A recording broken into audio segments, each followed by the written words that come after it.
It's time to take command with former NFL tight end Logan Paulsen and former Commanders beat reporter Craig Hoffman. What's up? What's happening? Welcome in. Take Command Podcast. Logan Paulsen there. Craig Hoffman here. Just another week, Logan. Commanders are going to play a football game on Sunday. That football game's the NFC Championship game because they spanked the Detroit Lions in the divisional round of the NFL playoffs, and that's what we're going to talk about today. We've watched the tape, and it's time to break it down. I love how matter of fact you were with that. And like in my heart, I'm like, it was like surreal listening to you do the intro. I was like, that is all the things he's saying are true. And if you at the beginning of the year had been like, Craig will say this on the podcast at some point, I'd be like, he's probably being ironic. And here we are. And it's not ironic. It's a real thing. It's real life.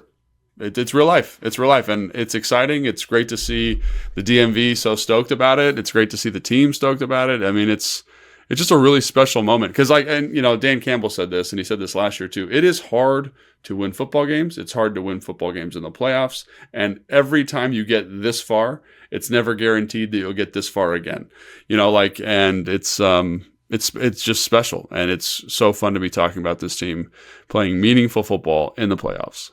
I was thinking about that actually the other day because I was like, how many guys have actually been here, like to this point on this roster? And like Luvu, 7 years in the league. He's never been here. Yeah. Like Bobby has. Zach has. Yeah. Has Austin? Has the Chargers ever made it this far with him? I don't think so. Like, it's just rare. Like, I've told you my Mike Shanahan story, right? The first day that we had the team meeting, so he sits in there and he's kind of like trying to say, this is why you should trust me, right? And he has all his stats up there, all of his wins. And then the last thing he does, like, everybody stand up. It's like if you're how many of you played a game in the NFL, and everyone sits down. And then it's like, how many of you been on a 10-win team? Everyone, half the room sits down. Been to the playoffs, more guys sit down. Been to the whatever, sit down. Been to the Super Bowl. By the end, there are 4 people standing up in the entire room. It's London Fletcher, Mike Shanahan, Jim Haslett. No, so 3. Only 3 people standing up in the whole room. And then he goes, how many people have won a Super Bowl? And everybody else sits down, and it's just Mike Shanahan. And so it's just in a room full of, hundreds of years of experience from coaches and players. Like only 3 human beings had been to a Super Bowl out of that whole. And we're talking, there were scouts in there, and one of the scouts had been there for over 30 years. And I was just like, what is happening? You know what I mean? And I guess he hadn't been there in 1991 or whatever, but he'd been in the NFL for a long time. And so to see just how hard it was, I was like, oh my gosh. And then I think about my own experience in 2012 where it's like, we will be in the playoffs every year with Robert Griffin. And then we never got back for a myriad of reasons, but it's just hard to get to this moment. So everyone should just absolutely enjoy it. Yep. That said, they're not satisfied with just this moment, but that's Thursday's show where we look ahead to the game against the Philadelphia Eagles. But for now, let's take a look deeper into the tape as the Commanders did what they did against the Detroit Lions. And we're going to start, Logan, with something that had been much maligned for good reason. It hadn't been good for the better part of a month, and that is the run game. Because Kliff Kingsbury did some things in this game. Structurally, Brian Robinson was fantastic. Austin Eckler, fantastic. Just the way they set it up. And I think the thing that is consistent about Washington this year on both sides of the ball, when they have a beat on what the other side is doing, they can really scheme it up. They will find, if they know this is what this other team likes to do, and there's some things that they saw on tape that Detroit has struggled with, say, against Buffalo, that they're like, oh, you're going to do that way? Well, then we're just going to come back and hammer this thing that's a weakness for you time and time again. And they have been right about that stuff a lot. Their advanced scouting, whether that's coaches watching tape or their actual advanced scouts, is fantastic. And then their ability to use that information is on display in a game like this. Yeah, 100%. And I think it's not only for the running game, but it's also for the passing game. And they had a really good feel. And whoever does that, and then making sure Jayden has a good feel, all of those things kind of stacked together lead to a really significant offensive performance. You're running the ball well, you're throwing the ball well, you're finding explosive plays, you're efficient on fourth down.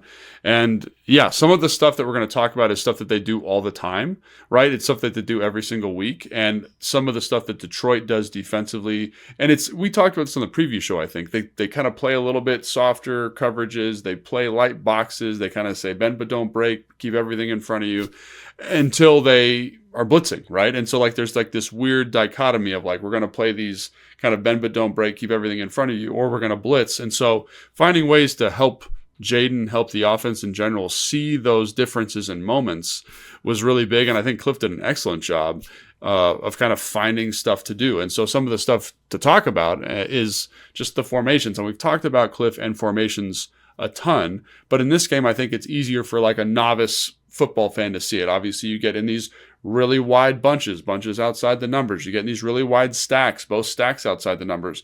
And people say like, well, why would you do that?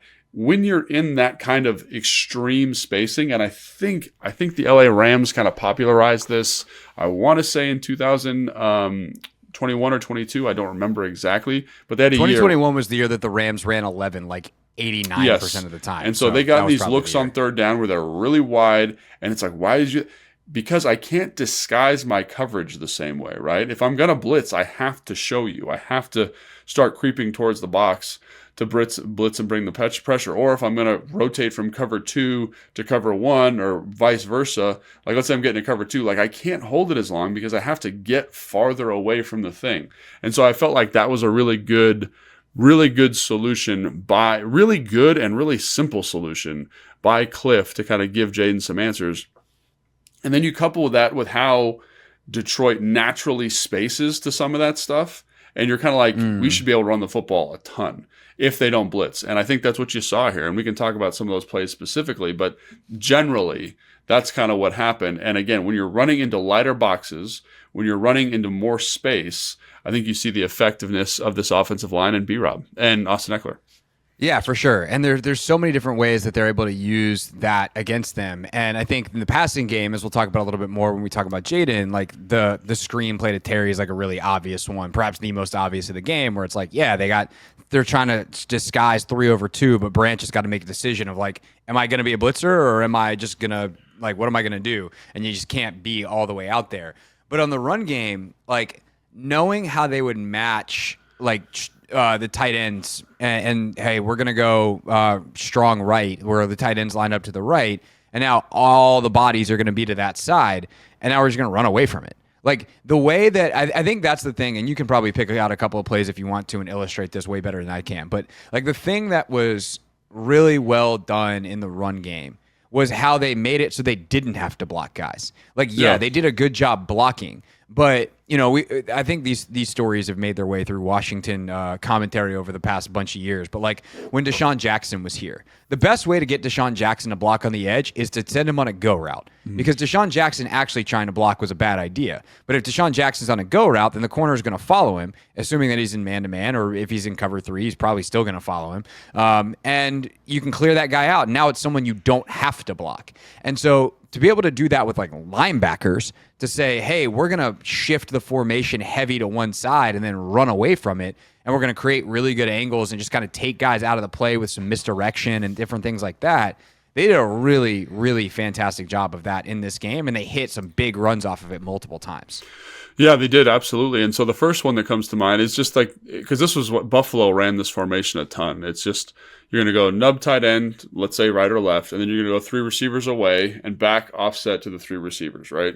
And so the first play they run is like a bounce, right, where they're pulling, I think it's both guards, or it's, so basically bounce is where you're pulling one of the either guard and or a center, right? So 2 guys are pulling. You're not pulling the tackle guard. You're pulling those interior players, and they're pulling kind of to the perimeter. At least that's the way I would characterize bounce. And then when the way they line up to this formation is, right, there's just 6 guys in the box, 4 defensive linemen, 2 linebackers, but the other linebacker is kind of apexed between the tackle, the weak side tackle, and the 3rd receiver. right? So he's actually not in the box. So the other run player is the corner to the front side. And oftentimes they're in a cover 2 shell to this, right?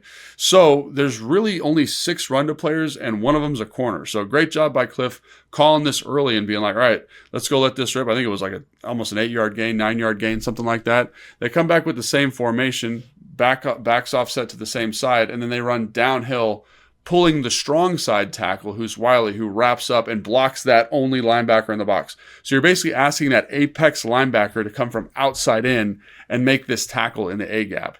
And you're taking advantage of formation and how they line up to stuff. And when you watch the Buffalo game, they lined up like that a ton. And I was like, I bet if I had to put money on it, I bet you they run this play. And they did. They ran it a couple times in this game because of how they naturally space to it. Because of the natural defense's response, you're able to take advantage of it. And as an offensive coordinator, that's what you're trying to do every single down. It's like, can I, with formation, with personnel, maximize the certainty with which you're going to line up? And he was able to do that. And so there's a couple examples right there on one formation. Then they get in that one that Terry has a long screen on. They lined up in that bunch formation a couple times.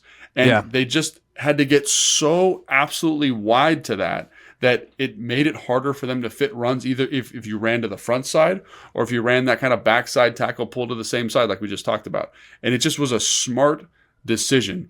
Easy decision, right? It's easy to install that. Hey, on this formation this week, we're going to line up a little bit wider. And it just had such a big dividend in the run game and in the passing game. It was just a really masterful stroke by Kliff or whoever came up with that. I'm assuming Kliff, he gets credit because he's the OC, but I'm going to also give it to Kliff because this is very Big 12 football. Year, Kliff has leaned into some really great NFL stuff, right? Like this is not everyone likes to bring up the Cam Taylor-Britt thing, but it's not a college offense. He went full college offense. Logan, you ready for the personnel groupings on the first, I'm going to go first 3 drives of the game here. How if you had to guess this season, we could probably look this up or someone can, how often are the Commanders in 11 personnel this season? A lot. I'd say 50% of the time. Yeah, at least. Here's their personnel groupings early on in this game. They go 12 on the first 3 plays. They go 21 pony personnel on the next 2. So we're 5 plays into the game, and it's until you get into a 2nd and 9 that they go 11. They go 3 straight plays of 11, and then they go what I call 18 personnel, the Marcus Mariota under center, and we all know what happened there. They then come out the second drive, and they open in 20 pony personnel, so no tight ends on the field. They then go 12, 21, 21. No 21? Pony? Yeah, 21 pony. They go 01 personnel. 10. Then they go 11, 10, 11, 11. And then they come out the third drive, and they go 10, 10, 12, 12, 12, 11, 21, 11, 12, 11, 12, 11. Yeah. I mean... And by the way, here's the last part of that. Detroit, until the last 5 plays, which were all inside the 5-yard line, Detroit matched it with nickel every single play. What, 12 or? Everything. All those formations I just said, 20, 21, 12, 10, 1, they matched everything in nickel. And so I kind of feel like as the game went on, Kliff was like, oh, you're just going to play nickel? Sick. And he leaned more into that stuff because Detroit didn't have a good answer clearly ready because they just kept doing the same thing. Yeah, I mean, I think that's how, honestly, if I'm personnelling it, that's how I would match up to Zach. I'd play nickel. And if I'm playing Austin, I would play nickel as well. So it makes sense that they would do that. But again, talk about regulating a defense. That's why you get in different personnels. It's if I know they're going to be in nickel, I know the personnel that's going to be on the field, I know how they line up to these certain formations, and that's extremely helpful. And then you can work matchups off of that. And again, you can find Austin, you can find Zach, you can get guys in different positions. And again, Zach was masterful in this game. We'll talk about the pass game here more in a second. But yes, I think that's smart. Personnel, formation, and then everyone's like, oh my gosh, did they do something magically different? They ran the plays that they run. I know that sounds really derivative, but they're going to run spot. They're going to run, the RPO with the bubble. They're going to run dagger, the one that Diami hits his dagger. They're going to run big cross, right? They're going to run all these plays, which they've run every week, a version of them over the course of the season. But you've now given the thing that I think is maybe the biggest takeaway for me in this game is you give Jayden Daniels, I've been talking a lot about the Eagles, obviously, an answer. You say, hey, this is the coverage. This is who's going to blitz because of the formation. And you can work protections. You can check the stuff you want to, and just maximizing his ability to know what the defense is in. Because I think we've talked about this. We talked about it on the review show. When he knows, like, he's devastating, man. He's devastating. And you see that in this game. For sure. And you see a couple of wrinkles in the run game. There was one play. Did you wind up going to watch that option play that I had sent you? I guess it's kind of technically like an invert. But like there's one play where they and typically when you run read option, the quarterback reads an unblocked player. And if that unblocked player crashes, then he keeps it and he runs where that player was. And if he stays home, he hands the ball to the running back. Well, the Commanders ran one play where, and it actually was only a 3-yard game, but it was just another wrinkle, and it gives the Lions defense something to think about. And if you're Philly, like, it gives you something to think about this week. They ran one where they inverted. The guy stayed home, but Jayden was actually the front side player. So they run a GT quarterback keeper where if this guy had crashed, then he would have handed the ball to Brian Robinson, and Robinson would have had a free edge, and instead they mix it up. So like, there's a couple of mix-ups in this game, and maybe they've run that one before. I don't remember seeing them run it. Yeah, they've run it. They ran it versus where he's the perimeter runner. I don't know if they have, but again, like, that's the way I would run GT with him. I think it's just smart, right? Because like a lot of people run bash, which is like back goes across. He's the perimeter runner. You're reading that backside end where you're pulling the guard and tackle from, and then the quarterback will hit it downhill in the front side A gap, right? I don't really love that for him because, again, he's not like an in between the tackles runner. So I kind of like this version better where I'm reading him. He collapses, then I can pull and go to the perimeter, and you still get. And I think you get a better run for the back is the thing with GT as opposed to just straight zone read. So I think it's a nice wrinkle, and I think it better fits his skill set, if that makes sense. Right, but like outside of that, which maybe they've run a couple of times this year, like it's a lot of split zone, it's a lot of GT, it's a lot of bounce, like it's a lot of the same stuff they did. They just did a really great job of saying like, okay, fine, you're gonna match this 10 personnel in base. Yeah. Well, that means with linebackers, we're going to put a bunch out to the side, and we're just literally going to pull a linebacker out of the box. Now we're running into a 5-man box. And so it was just brilliant stuff from Kliff all day long on that front. And we haven't even talked about the pass game and some of the ways that came to life yet. Anything else on the run game that we want to hit? No, I think that's it. I think to keep it as simple as possible, good understanding of what Detroit was going to do, formations that helped maximize the spacing, and then obviously great execution by the offensive line and the running backs. Like, that's really what it comes down to. And, you know, it always looks better and it's always easier when you have a good feel. And you can, again, this team feels like a team that is better when you remove space, remove people from the box as opposed to packing it in. Like, I always get a little bit anxious watching them when they get into, 13 personnel or, Big 12 with an offensive lineman, because I don't know if that's where they want to be living.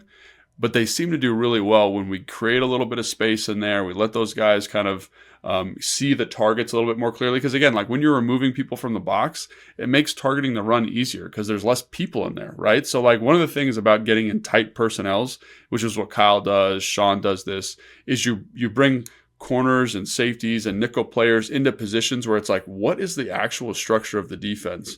When I get some width, I can see it a little bit easier. So if I'm the center, I can be like, oh, he's obviously removed. I don't need to go to him. I can go to this first player. So I think that's something hopefully they can carry in versus Philly. And when you watch the second Philly game, we're going to talk about this more in the preview show, they did that. But I think seeing this version of the offense, they could probably sprinkle some more of this in to help kind of maximize some of those interior matchups.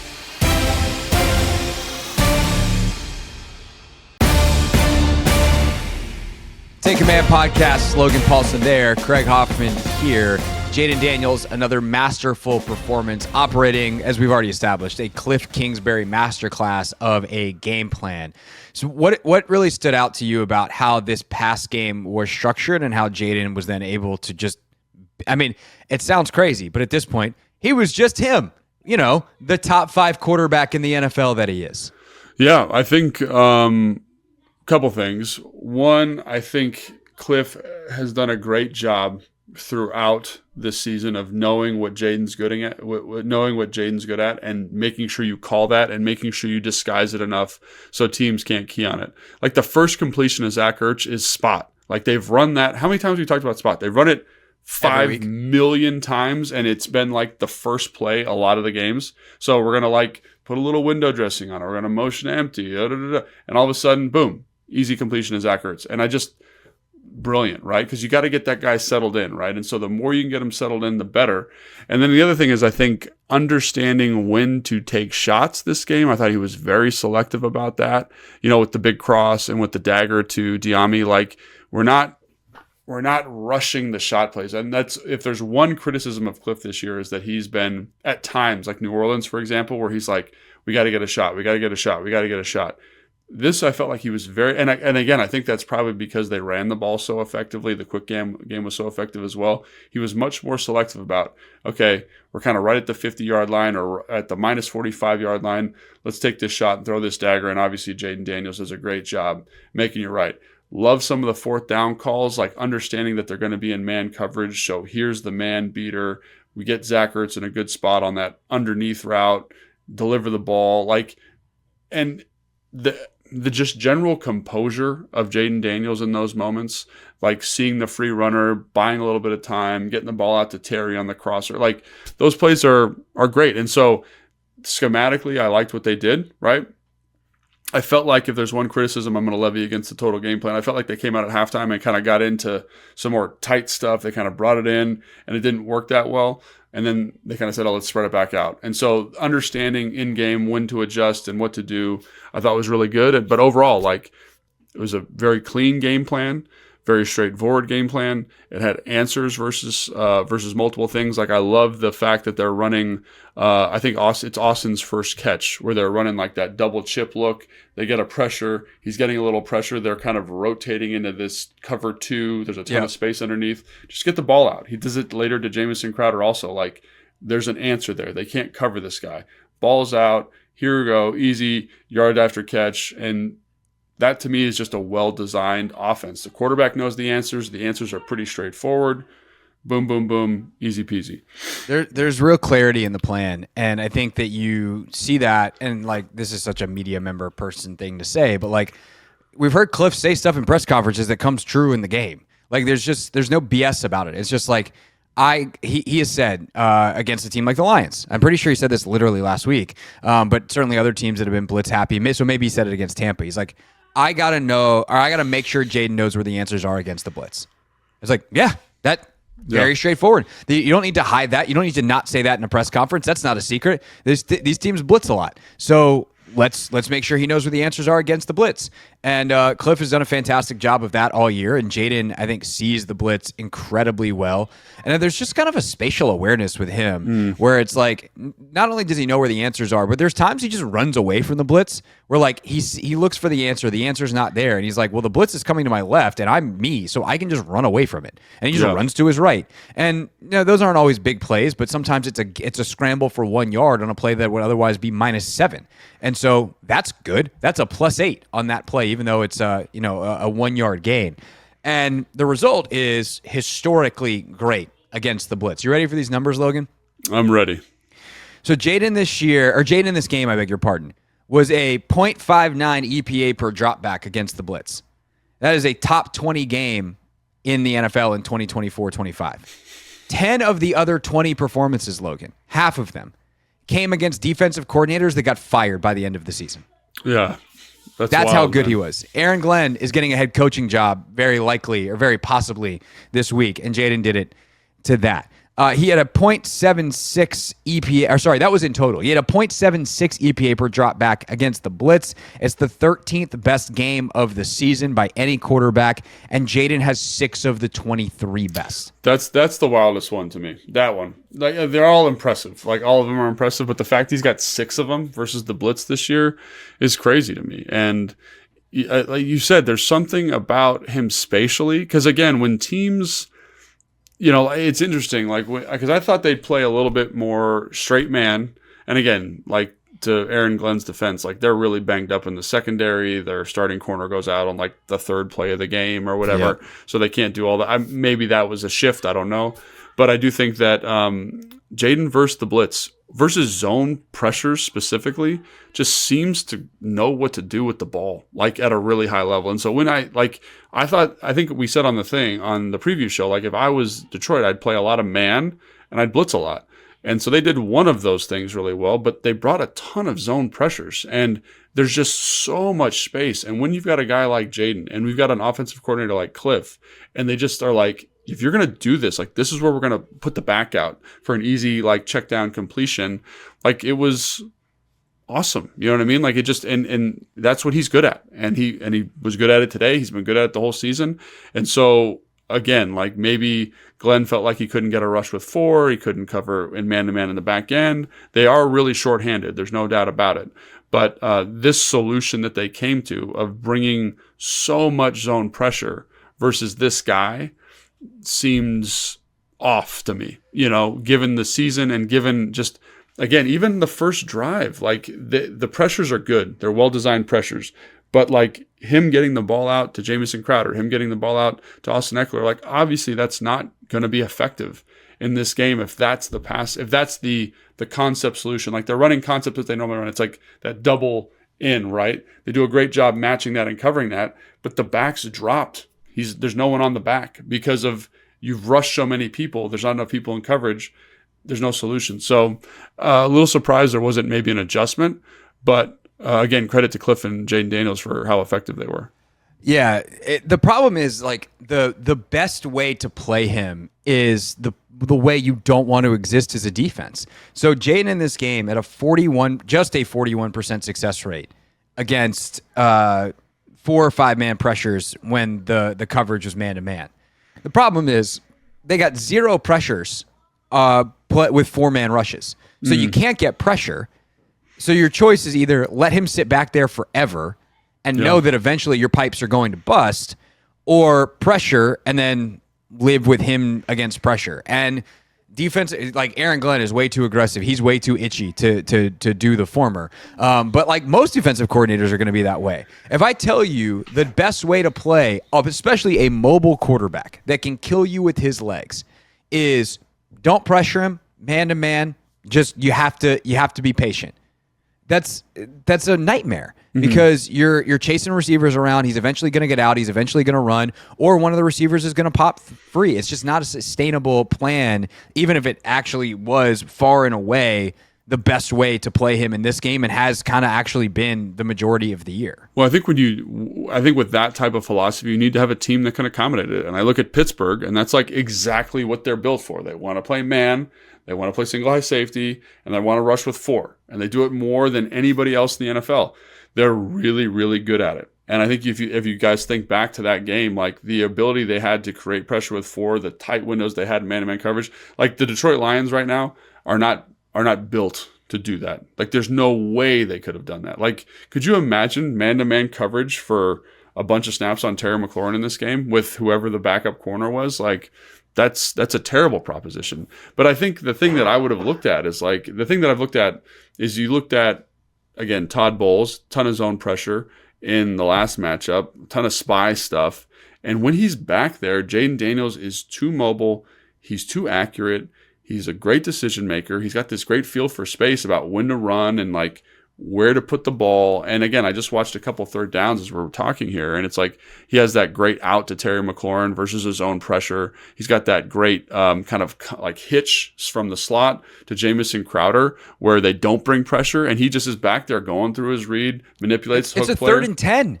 And he just gets to sit back there and wait for Jamison to hook up, and he gets 12 yards. It's like, well, that was easy. And I think you see kind of what has been ailing the Commanders defense in years past, where they can't get pressure with 4. They can't play straight man-to-man on the perimeter.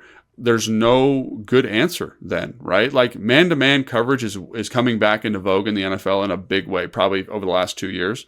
Like if you can't do it, quarterbacks are too smart, offenses are too well designed, and you're going to have a hard time, right? And that's why I think that's why you're seeing all these sim pressures now too, where it's like we're actually bringing still just 4, but we're still playing zone and we've filled the coverage underneath. If you're bringing these true overload zone pressures, which were very popular probably 5 years ago, it's like there's just too many answers now, right? They're just too good at getting the ball out. And I think you see that in this game. Like, he was kind of damned if you do, damned if you don't. He chose to do, and the result was obviously very effective for Jayden Daniels and the Washington Commanders. And the anticipation that he throws with to be able to see stuff ahead of time and get the ball out quickly is no better illustrated than on the 38-yarder to De'Ami Brown. That throw is insane. The snap he has on it and how early he throws it. I knew that was a great play, obviously. I think we all knew it was a great play by both Jayden and De'Ami. There's the great picture that someone on the Commanders photography staff captured of De'Ami with the glove, the hand literally over his eyes. But you know that's a great throw by Jayden. But you watch the all-22 end zone angle, and you see how early he throws that thing. And it just doesn't make sense because you shouldn't throw that ball because the safety's in what should be good position. And he just trusts De'Ami to go win, and De'Ami does. Well, you know what's crazy is, I went back and watched the Tampa Bay game from earlier in the year, and that's a throw that everyone's like, oh, we missed Terry on that throw. It's exactly the same coverage. It's exactly the same route concept. And, dude, like, when you show him something, he's learning. He's learning. It's like, the poise is incredible. His ability to take a look, learn from it, and be like, I know this coverage. I know how they play this coverage. I can put this ball over near the numbers, and De'Ami can make this play, or he's not going to make the play, but that's where the ball's got to go, and I can let it go when I've got to with a rusher coming down the pipe. Like, that's big time. You know what I mean? And I think Kliff does a good job with the easy buttons, the screen to Terry. There's a screen to Austin. There's a couple bubbles early. There's probably 4 or 5 of those throughout the game, which just keep you on schedule, right? But his ability to do that big thing in that big moment it was just an incredible throw, incredible play, incredible catch by De'Ami, like incredible chemistry between the two of them. And like, obviously they've worked a lot together and that's improved over the course of the year, but yeah, that was just incredibly impressive. One of the other really great throws in the game, and one of my favorite plays in the game, is the other deep ball to De'Ami, the 42-yarder where he's going the other way across, and it's big scissors, big cross, big X concept, whatever you want to call it. And I think the thing I appreciate about it is for so many years we've waited for De'Ami's speed to really show up. And I think that's a play where you just realize how fast the communication has to happen for Detroit, because you have two receivers, they're on tight-ish splits. So they that shrinks it down. If you have two guys on the outside that are gonna run up and across each other somewhere down the field, if they have to come from super wide, it's going to take way too long. The NFL doesn't give you that amount of time in the pocket. So they narrow down the splits a little bit, and then they come up, and it's Terry on the left running to his right, and De'Ami on the right running to his left, and they have these big crossing routes. And Detroit tries to pass it off, and one of the backup corners misses the pass-off call from Terry and Arnold, and De'Ami's wide open. But you see, when you watch it, just how fast that happens, because the two guys running those routes are a 4.45 guy in De'Ami and a 4.3 whatever Terry ran guy in Terry. And that is a nightmare. And so Kliff's ability to find ways to leverage De'Ami's speed beyond just like, hey, man, we're going to send you deep. I think that was really, really good. And then Jayden's ability to anticipate and see like where the mistake is happening in real time and understand where to go with the football. Pretty special as well. Well, and also one of the things when you're on the sideline of the game, you get a feel for like how a concept's developing, and like you can kind of see it depending on where you're standing. And I will say that felt like it took forever for it to develop. And the offensive line in this game, I know Detroit's defensive line is banged up, but one of the things those 5 dudes and the backs, we'll put the backs in there too, and the tight ends when they're in there, have done an excellent job of this year is pass protect. Like they have just done an excellent job of that. And, like on some of these, 3rd and 5s, the one to Zach Ertz where Zach's got to work to win, like that pocket's pristine, right? There's a 3rd and 5 later that's completed on a crosser. I don't know if it's De'Ami, but like he's kind of back waiting for the crosser to clear. Like that That happens because the protection's so good. And so when you get a performance like this, because again, we've seen him like in the first Philly game, for example, when the protection's not there all the way, there's a ton of pressure. He can't see it. He can't let stuff develop. And it really hurts the offense. It hurts his ability to play the position. Those 5 dudes deserve a ton of credit because in this game and against Tampa Bay also, they've been absolutely outstanding. And I think Tampa Bay is a much better rushing group than this group, but still, you gotta take the test it's given, and they've done a great job just maximizing Jayden too, to their credit. And I think we have to talk about these explosive opportunities down the field. Those only happen if it's blocked up really, really well. No doubt. And I think that the other factor in this game that we haven't mentioned yet in any of the shows, the one that I did late night, the one that we did on Sunday, or this one yet, is the tempo. And that probably plays a factor, and it's something that we should look at going into the Philly game because, like, down the stretch, man, Philly was struggling with that Rams tempo. And I know it's a late game situation, but, like, I think there are times that you can maybe get Philly a little bit because they don't sub a lot. And can you get those guys tired and slow their pass rush that way? But you know, for all the times that we've talked this year about the Commanders' no huddle and how it's not actually, they don't go fast typically. They quick snap Detroit like 3 or 4 times in this game where Detroit was not ready to go. And I think that's something that another tool in the back pocket. At the very least, Philly's got to be thinking about it. Philly's going to be rushed a little bit, being like, we can't let that happen to us.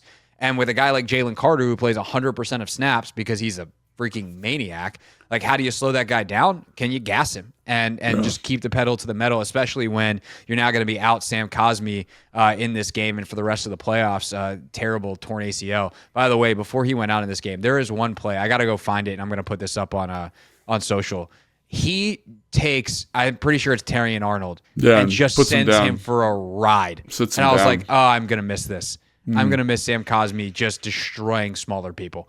And he just sits him down. Yeah, just crushes it. And he's pulling in space, and it's kind of a tough block. And it's not like sometimes you see guys fit up and they're grinding them out, but it's literally just like, hey, son, and just pushes them down. And like, you just see how strong those dudes are on a down-to-down basis on some of those plays. Like, and again, just an incredible athlete, been an incredible part of this team, and obviously a devastating injury, but great job. Again, next man up. Trent Scott coming in and doing his thing. But it's a bummer. Sam Cosmi's not going to be here for the rest of the playoff push. It is. Have you ever seen it's like an Instagram reel? It's like a mic'd up clip of Joe Hayden when he's with the Steelers being like, I lift weights.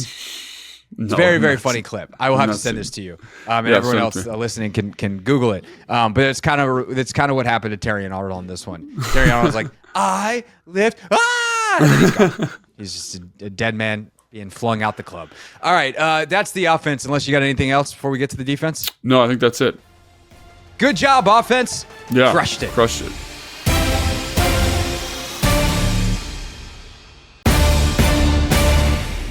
Take command, Logan Paulson there, Craig Hoffman here. Let's take a look at the Commanders' defense to wrap up this here podcast, Logan. A unit that created not 1, not 2, not 3, not 4, but 5 turnovers on Sunday against what was the number 1 offense in the regular season. 33 points a game, not so much this time around, Logan. And arguably, like, they gave up some stuff, obviously. But, I mean, considering if ball is life, maybe their best performance of the season? Yeah, no, I think that's exactly right. And it's one of those games where it's like you knew it was going to be a tough slog for them defensively. Like, that offensive line's amazing. The running backs are great. Jameer Gibbs is for sure a future star, if not a current star, however you want to categorize him. And so in a game like this, I think talking with, anybody, Dan, anybody around the team, talking with you, anybody who knows ball, like, this was going to be a tough lift, right? And what did they do? They turned the football over 5 times, which is great, and I think that's exactly what you need to do. Like, you needed to give our offense the ability to possess the football, control the game, and when you get those turnovers, you're able to do that and keep points off the board too. Like, there's that 2-minute interception that Mike has, which is great. There's the return by Quan, which is fantastic. There's the end of game interception by Jeremy Chin, which was really well read by him, and he did a great job on that. But like the fumble in the red zone, like all of those. Oh my God, I forgot about that play till I was watching the film back. I was like, oh, right, that's how this drive ends. That was a monster play by Dorrance Armstrong. Huge play, because it's 7-3 at that point, and they're going in to score. Like, they're going in to score a touchdown. They're on their 17-yard line. And so when you look at those moments, you're like, what could you ask for them in that situation? Like, you get Bobby Wagner one-on-one with Amon-Ra St. Brown. He trips. Dorrance Armstrong wins quick, and you get a sack, and the ball's out. You get the ball back, and I think our offense goes down and scores. And that's the first time on that subsequent drive that they lead the game.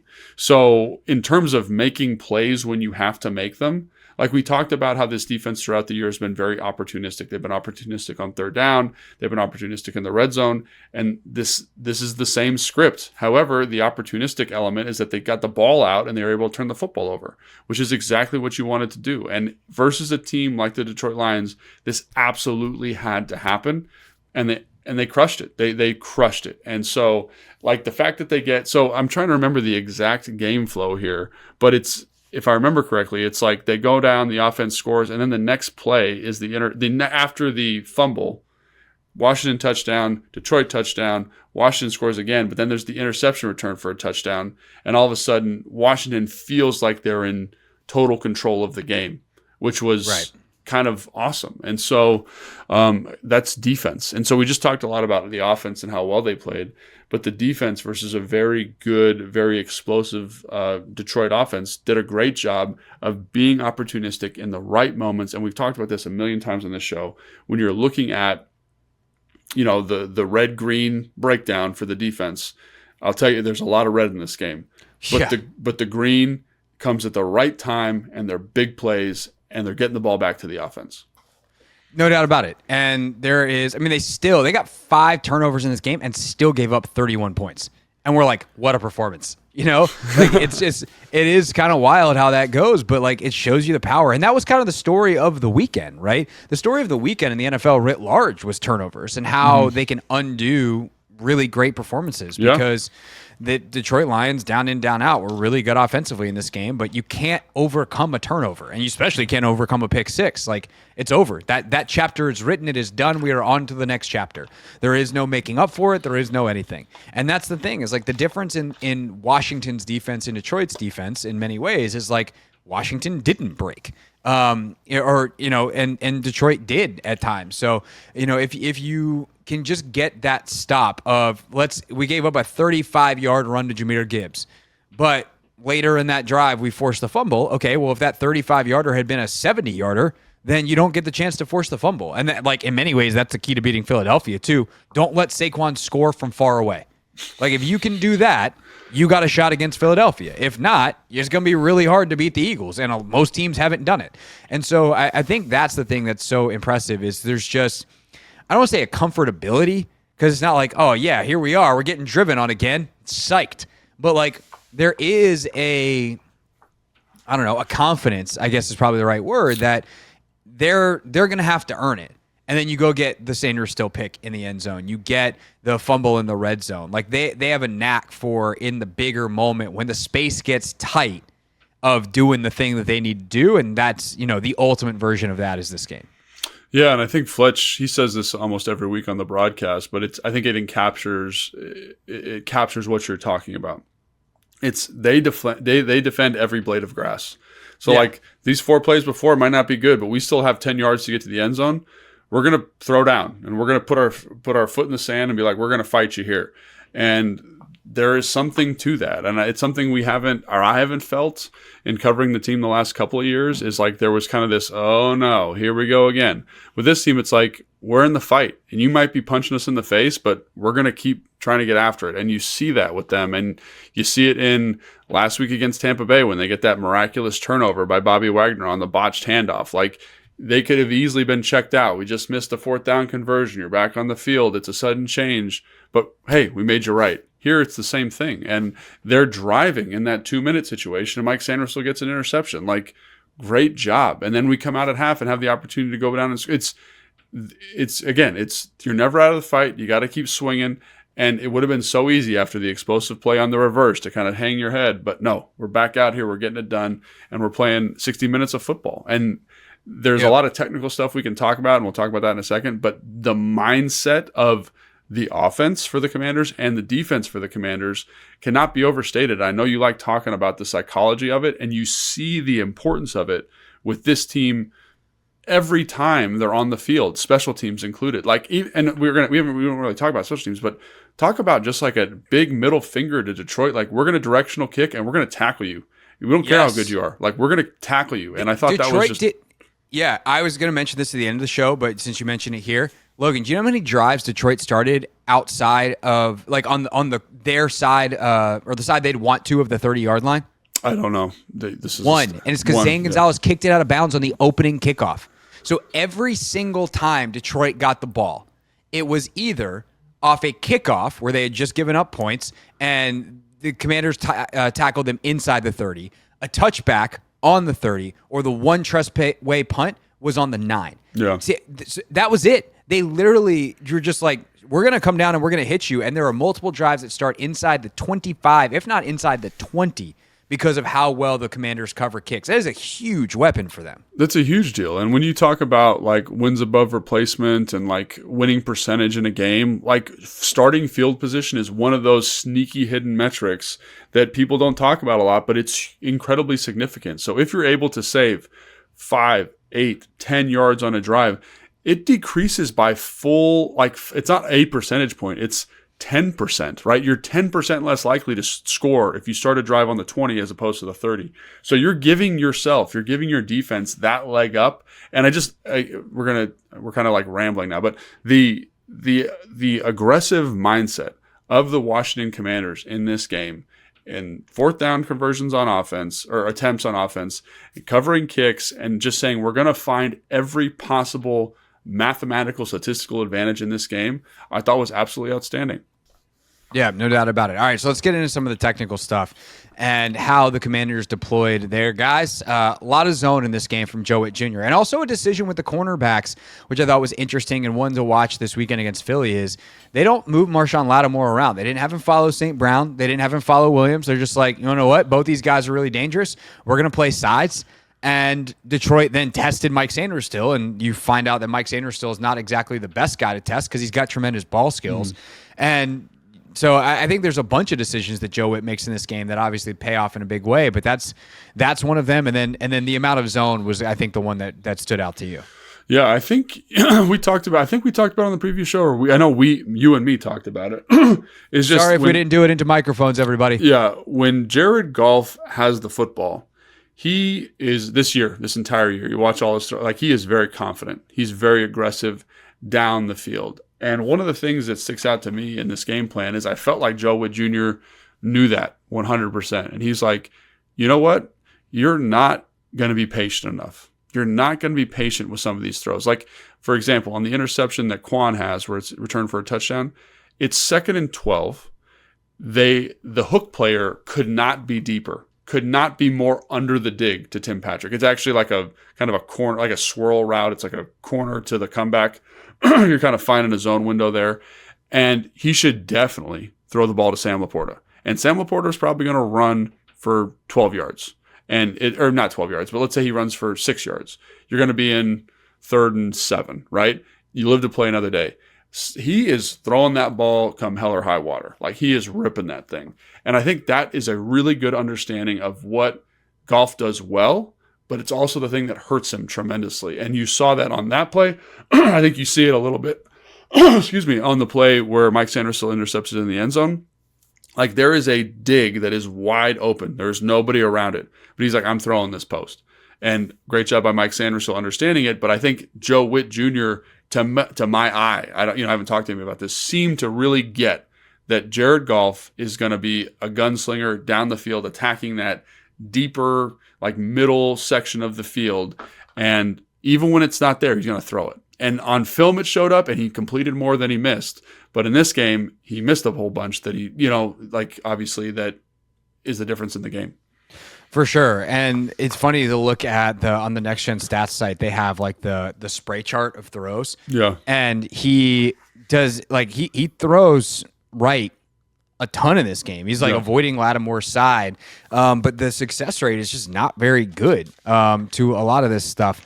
Where he's only 23 of 40 on the day, 313, 1 touchdown, 3 picks, and the touchdown, by the way, what a catch by Laporta! Like, there's so many things in this game that you forget about because the game had so many plays. The Commanders, like, there's almost 100 plays of film for the offense in this game for Washington. Like, I you just log onto the NFL Pro, and I'm like, I gotta watch how many plays? 96? What the hell?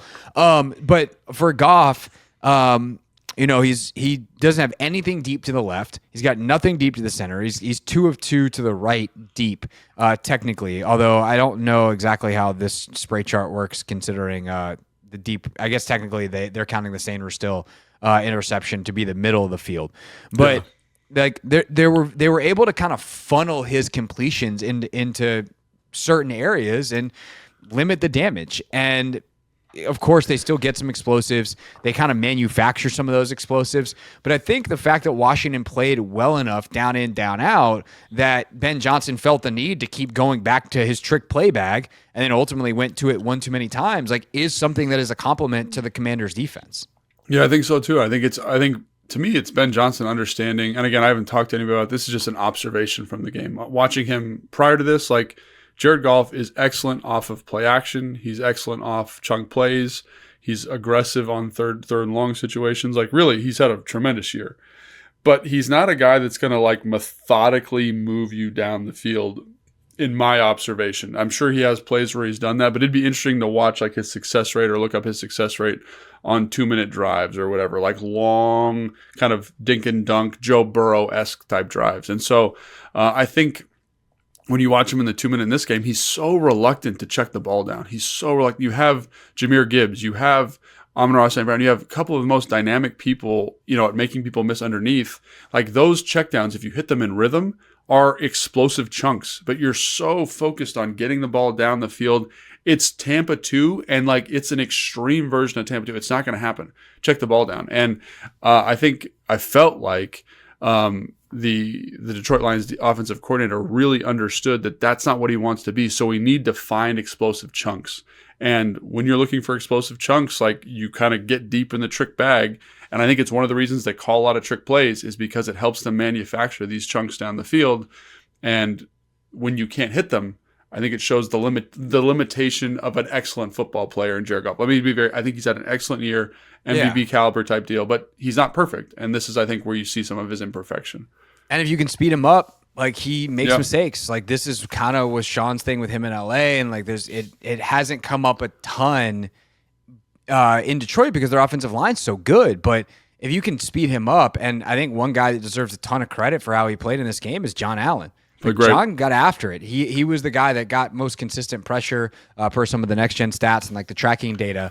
And I think it shows up on film at times. I thought was pretty good against the run. There's a couple of really nice plays where he's able to kind of play the guard that's blocking him down the line of scrimmage, string out the run, and do what he needed to do. But this defensive front, I think John had a really good one. Obviously, Dorrance, a couple of huge plays. And then, dude, Dante Fowler was a maniac at points in this game. And to see, I think, again, from, like, a storytelling element, the guys that really won this game in so many ways, like, of course, John, Terry, like, those guys deserve shout-outs, guys that were here.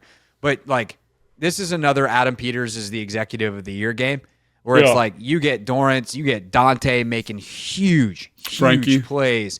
Frankie makes a couple plays. Bobby's obviously playing like Bobby. But just on down the list, and then I was going to say, then the draft picks, like, and the irony of this being in Detroit where the draft actually was, like, Jayden and Mikey being probably the 2 most important players in this game, and the fact that these are rookies that you took in 2 of your first 3 picks, like, it's just Adam Peters, good job, dude. Like, congrats. I know this is breaking news to you because your team's going to the NFC Championship game, but you've done a good job, sir. You've done a good job. No, absolutely. And it's, I think giving Adam Peters a shout out is very appropriate because of all the stuff that he's able to, and the hit rate. I mean, it feels like every person Biotish has a good, like every person that you've brought in and you've paid and you kind of were like, got them on, very team friendly deals are all of a sudden, it's like, wow, look at this. And, it'd be interesting to talk to him, like kind of behind closed doors and be like, did you know it was going to be this good? I'm sure he'd be like, no, because no one knew it was going to be this good. But like the fact that the coaching has developed them, they found roles for these guys, that relationship between him and Dan just seems to be on point already, is just incredible. And so, yes, it's awesome that all of those guys were contributing. It's great to see older guys, like John did a great job. I thought Duran had some really nice plays in this game as well. Even Jeremy Chin, I know he misses the tackle in the long run, but he has the interception late, just kind of makes up for it. Yeah. So lots of big plays in this game. And again, I go back to the thing that I love watching the most is just the consistent effort, the consistent physicality, and they're just going to get better at it. And I can't wait to watch them go against a team that kind of prides themselves on being like the bigger, badder bully in Philly. And we're going to talk about that game on Thursday, but it's just, I can tell you're chomping at the bit. You want to talk about that game so bad. It's exciting. So bad. I can't wait for it. Can't wait for that Thursday show. Last thing real quick, because this is also super relevant to Sunday's game and Thursday's show, but Commanders did a much better job in the second half against the run. How they turned the tide. Part of this is just game flow and game script, but yards per carry and such, like they're much, much better in that second half. What adjustment did Joe make? Because this has been a thing that he's been able to do at times. Like they have really flipped the script on some run games in the second half. What was the adjustment they made this time? So again, we've talked about this a ton, and you've already alluded to it a little bit already. It's when they are ahead, you dictate to the offense a little bit more. So there's a lot less of like two tight ends, big personnel. Let's like drive these guys off the ball. Those runs that were kind of murdering them in the first half, you don't see them as much because it's more 2 minute stuff. They have 17 plays of 2 minute in the second half of this game, right? Like you're not going to see a lot of runs in that look, right? And so that's a huge element. And I think when you look at the Philly game too, it's the second Philly game, like they made some adjustments, but it's really just like kind of getting a beat on what they're doing, guys getting a feel as the game goes on, like a run that you misfit in the first half, all of a sudden you're fitting it correctly now. So I think that's it. It's when they play good complementary football, the Commanders, that it just helps the defense at every possible turn. And I think the guys are smart enough. They're well coached. The coaches on the sideline do such a great job of making corrections after every single drive and every single series. That I think that's part of it. That's part of why it's better. And it's going to be a big deal against Philly, obviously. But they've shown at times this year they can really batten down the hatches and stop those explosive runs. And again, like they did a good job of making sure outside of the Williams one, which is just a special play with his speed and kind of some things that go, they really got, that was like a great scout. Like Quan Martin's doing a really good job coming down and fitting the run. The problem is the run gets reversed and the other way. And now he's trapped inside and bad things happen. But like, outside of that one, even on a couple 30-yarders, like they make the tackle in the end and then make you earn it. And that's the thing with Saquon is can you do that and just give up 30 as opposed to giving up 70? And the Rams found out what happens when you give up 70. All right, that's our show for today. Don't have to do the special teams thing at the end because we did it in the middle. That's Logan Paulson. He'll be on Command Center and all the shows that he's doing with the team over on the Commanders YouTube page. Of course, I'm Craig Hoffman, and I'll see y'all on the radio on the Team 980 starting at 4 o'clock. We have so many great guests this week. My pal Robert May is going to join us on Wednesday. Ian Eagles calling the game for Westwood One. He'll join us on Friday.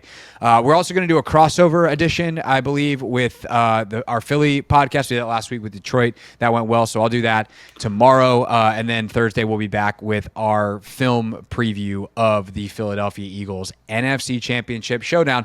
NFC Championship Showdown against the Commanders. For Logan, I'm Craig. We'll see you next time. Subscribe wherever you're watching or listening right now. This is Take Command.